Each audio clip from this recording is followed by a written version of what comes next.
I think because you're born into a world of contrast, and everything is stick. There's things that you don't want, which is one end of the stick, and then there's things that you do want, which is the other end of the stick.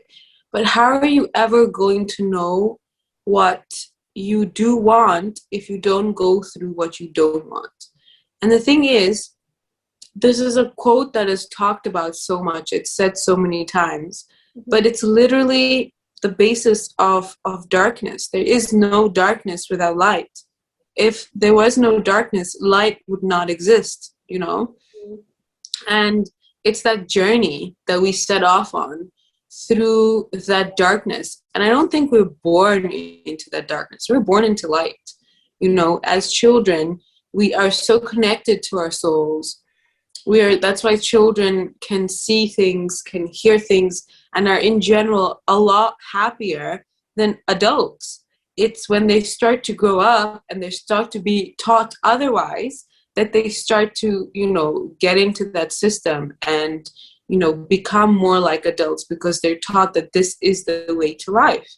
And we basically do that. That was done to us. And we do that to our children because we think this is what reality is. And I think it's not. Yeah. Contrast is meant to serve you for a time period, right? Like throughout humanity, we're all like raising in consciousness, we're all growing. And as we continue on, contrast serves us and has served us in understanding that, experiencing who we are not to experience who we are. But I think we've gotten to a place where just the theory and understanding and the lessons learned from the past is enough to now start building a world that is reflective of our true essence, which is of love and joy and happiness, as opposed to fear and greed, jealousy. Well, see, that's the thing though. Like contrast is not, you're not supposed to stay in contrast. Yeah. You're not supposed to live in contrast. Contrast is there just to set up the rockets of desire of what you do want. Contrast, the darkness is there for you to allow in the light. But we stay in contrast for such a long time when we're not supposed to. And we think that, pain serves you and pain is a good thing. And yes, it's there for a reason. But just because it's there, the fact that it's happened is in itself, the reasoning behind it happening is finished. That's it. Like, what you don't want. That's the contrast. Immediately, you need to start allowing in what you do want. But we think that we stay in this contrast for such a long time, and we attract more and more and more of the same, whereas that's not the way it's supposed to be. We're not built for that. So that's like on an individual level, right? Like we're all having our own individual experiences, our own individual contrast to determine, the difference between what it is that we don't want, what it is that we do want, to determine who we are not in order to determine who we are. But I'm also saying on a collective global conscious level that we have endured enough. We have experienced as a collective enough.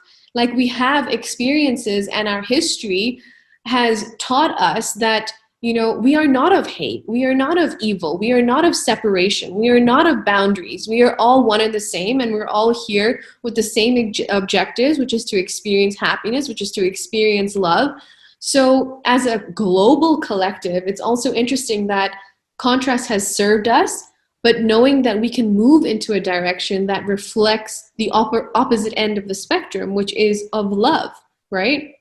And so that being said, love is the strongest. It's the most powerful force to exist, period. Exactly. So that being said, we are not here to experience, like the ultimate goal is not for this world or our individual selves to reflect the experience of pain and unworthiness and insecurity and jealousy and competition and greed, but rather to have the experiences of love, of excitement, of joy, of bliss, of creation, of growth, and ultimately to have a really good time, to love one another. So why don't people get this though? Like, why is it so hard for people to understand this? because of the world that's currently reflective of our global consciousness, which is of greed and separation and boundaries and, you know. But you're also taught like this culture of like, you know, you have to work yourself to the ground to be successful. You have to do what it takes. You know, you have to, you know, money doesn't come easy, and this doesn't grow on trees, and, you know, success comes at a price, and there's no there's no gain without pain, and all these things are so like embedded in us that it's become second nature to us, that if you even getting things or when people are telling you this, it's almost like a joke, you know, because it's not a reality that people know or understand. But the thing is, it's not a reality that you know or understand or are familiar with because of what you've been taught and the reality that you've been living so far. But if you go to other people's reality who are successful and thriving, and if you start living their lives, you'll understand that they're operating from a completely different perspective and viewpoint of the world than you are. They're attracting differently. They're understanding differently.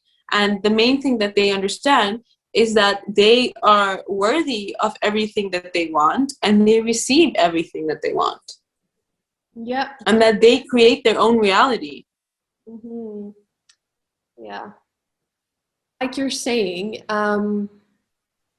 just to go off of it, it's time for a shift in consciousness. It's time for an entire global shift in consciousness, an entirely new perspective. And it's time to start creating these new systems from the ground up, whether it's our healthcare system, our educational system, the way we live our day-to-day lives, our family lives, our work lives.